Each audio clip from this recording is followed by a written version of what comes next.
দর্শক, শীতের কাপড় বেচা কেনায় শপিং মলগুলোতে ক্রেতা বিক্রেতাদের ভিড় বাড়ছে। এ নিয়ে আরো জানাতে বগুড়া ও চুয়াডাঙ্গা থেকে যুক্ত হচ্ছেন সহকর্মীরা। শুরুতেই যাব বগুড়ায় আব্দুস সালাম বাবুর কাছে।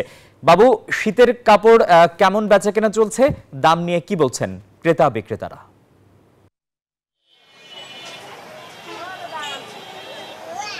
আসিফ, শীত বাড়লেই কাপড় বেচা কেনা বাড়ে। এবার তেমন শীতের তীব্রতা নেই বললেই চলে বগুড়ায়।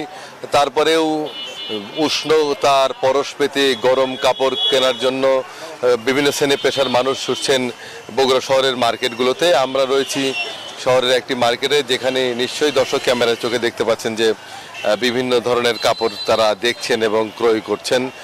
বগুড়া জেলায় আজকে সর্বনিম্ন তাপমাত্রা রয়েছে 12.6 ডিগ্রি সেলসিয়াস এবং দিনের বেলায় শীতের তীব্রতা না থাকলেও রাতের বেলায় মাঝারি ধরনের শৈত্যপ্রবাহ বয়ে যাচ্ছে। চলতি মাসেই কিন্তু সর্বনিম্ন তাপমাত্রা ছিল গত 3 জানুয়ারি 10.5 ডিগ্রি সেলসিয়াস। এরপরে গতকাল ছিল 11.8 ডিগ্রি সেলসিয়াস। তো দিনের বেলায় মোটামুটি সূর্যের আলো দেখা মিলছে, তবে সন্ধ্যার পর থেকেই শীতের তীব্রতা বাড়তে থাকে এবং বেশ কয়েকদিন এই তীব্রতা থাকবে বলে জানা গেছে। সন্ধ্যার পর থেকেই রাত অবধি ঠান্ডা বাতাস বয়ে যায় উত্তর পশ্চিমের হিমেল হাওয়ায়। তো শীত বাড়লেই বেচা কেনা বাড়ে। বগুড়া শহরের অভিজাত শপিং মলগুলো সহ নিউ মার্কেট এবং অন্যান্য মার্কেটেও বেচা কেনা বেড়েছে। এই ছিল বগুড়া থেকে সর্বশেষ। একই খবর জানতে যাব চুয়াডাঙ্গায় সহকর্মী জামানের কাছে। জামান।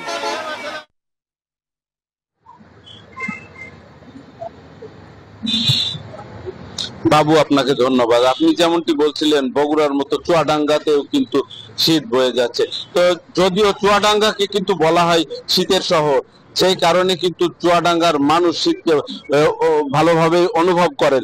তো এই শীতের মৌসুম এলেই জেলার যেসব নিম্ন আয়ের মানুষ যারা আছে, শ্রমজীবী মানুষ আছে, তারা কিন্তু শরীরের উষ্ণতা পেতে গরম কাপড়ের দোকানগুলোতে ভিড় জমায়।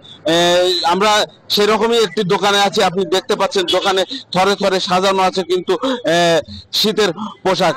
কেউ কেউ আসছেন দেখতে, যদিও দোকানিরা বলছেন যে শীতের জেলা চুয়াডাঙ্গাতে এইবার শীত উল্লেখযোগ্য হারে না বাড়ার কারণে এখনো সেই ভিড় কিন্তু বাড়েনি। আরেকটা বিষয় যে দিনের কর্মব্যস্ততা শেষেই কিন্তু মূলত ক্রেতারা এইসব দোকানে ভিড় করে থাকে।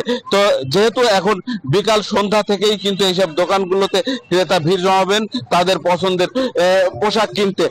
তো অন্যদিকে আমরা শ্রমজীবী মানুষের সাথেও কথা বলেছি, তারা যেটি বলছেন যে হচ্ছে এই তীব্র শীত যতটাই অনুভূত হয় তখনই হচ্ছে কিন্তু তাদেরকে এই শীতের পোশাকের দোকানগুলোতে আসতে হয়। তো এই ছিল চুয়াডাঙ্গা থেকে। আমার কাছে ফিরছি স্টুডিওতে আসিফের কাছে। আসিফ।